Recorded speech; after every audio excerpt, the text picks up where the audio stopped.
Hi everyone, welcome back to my channel. Today I am doing some fun resin crafts. I made these cute little trays that have quotes inside with a little brush stroke on the back to make the quote pop, and I actually did this with my Cricut machine and then I embedded it into this resin with some dry flowers. So I'll be showing you guys how I did that today. These are so fun to make. Okay, let's get started. Here's all the supplies I used to make my cute resin trays and coasters.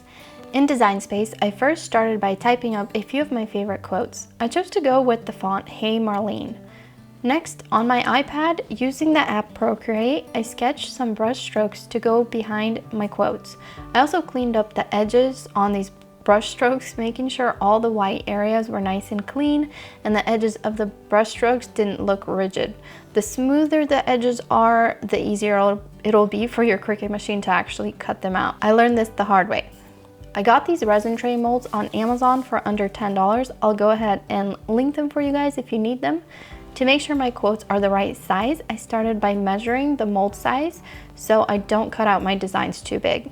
I uploaded my custom brush strokes onto Design Space. I lay out my brush strokes behind the quotes, making sure the sizing was right.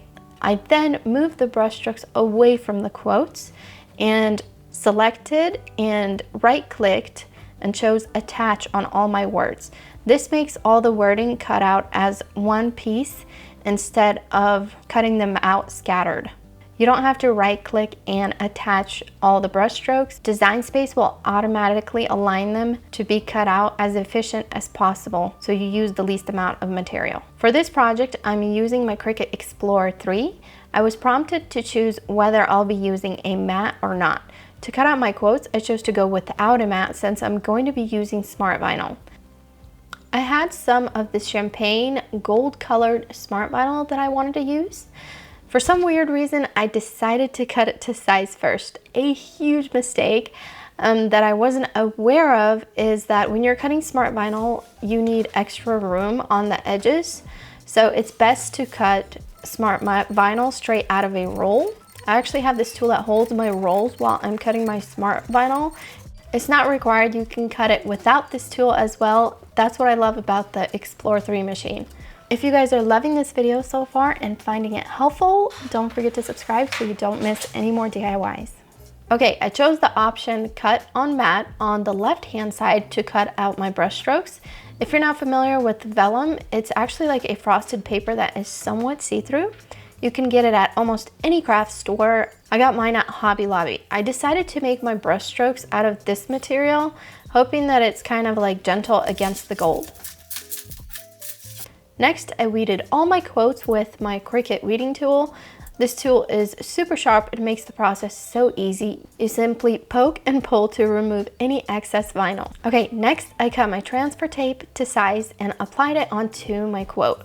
This is where I ran into another problem. Because the details on my words are so tiny, the transfer tape wasn't strong enough to lift it all. Some of the letters were not lifting at all. I know they sell stronger transfer tape. However, I wanted to try and see if I had something on hand that would work. I had this blue stencil vinyl, and this was also unfortunately not strong enough and didn't adhere to half the letters as well. And the last thing I decided to try that I had on hand was some clear tape. I attached it to my design and used my scraper to press it in, and this was actually a success. I carefully lifted it and applied it to one of my brush strokes. I pressed it down with my scraper tool and gently removed the tape. The trick here is to remove the tape by pulling sideways instead of pulling up. Some areas might need to be pushed down with the weeding tool, but overall it was a success. Okay, now on to the fun resin pouring. I got this coaster mold from Hobby Lobby as well. For my epoxy, I went with this Maker Epoxy from Total Boat. Make sure you're working in a well-ventilated area. This is super important, and make sure that you have a good measuring cup as well as some gloves and a respirator. It is so important because this can be dangerous breathing in chemicals from certain epoxies. It's always better to be safe than sorry. I decided to mix 1 cup of epoxy first. These measuring cups make it so easy to make sure you're adding the right amount of part A and part B of your epoxy. After pouring my first half of the epoxy, I like to warm up the liquid with my heat gun just a little bit. I noticed that this helps eliminate bubbles later on. I then pour in the second half and heat it up for about 5 seconds as well. Also keep in mind not to overheat your resin at this point because this can activate it to start setting a lot faster. Next, I gently stir it for a total of 3 minutes, making sure I scrape the sides and the bottom while stirring. Whatever you do, make sure you do not whisk to avoid making more bubbles. Once the 3 minutes is up, I let the resin set so the bubbles rise to the top while I prepped my flowers.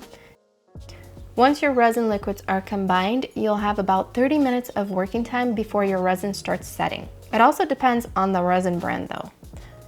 I got these dry flowers at Hobby Lobby, and I also got some from my backyard. Okay, so here's what the resin looked like once all the bubbles started rising to the top. To pop most of them, I heated the resin again with my heat gun and stirred gently for about 5 to 7 seconds. If you're wondering whether a blow dryer would work, I highly recommend investing into a heat gun. A blow dryer sometimes makes it super messy because it blows too hard. You can get a heat gun on Amazon for only around 10 bucks. They're super affordable and mine has lasted me for about 3 years already. I'll link a few of my favorites in the description section. Okay, next I poured just a bit of the resin to coat the bottom of my tray mold and lay the quote face down. I noticed that there's quite a bit of bubbles when I applied the quote onto the resin. It helps if you actually let the resin set for about 30 seconds in the mold and pop the bubbles with the heat gun before laying on your quote. I spent the next about 20 minutes arranging all of my dry flowers. Be prepared, resin gets messy. Even if you're trying to be super neat, sometimes you just get drips here and there. So I like to cover my surface with some plastic and keep a roll of paper towels next to me just in case. I also almost forgot and realized when my quotes started shifting in my molds, your surface needs to be level in order for your art not to shift.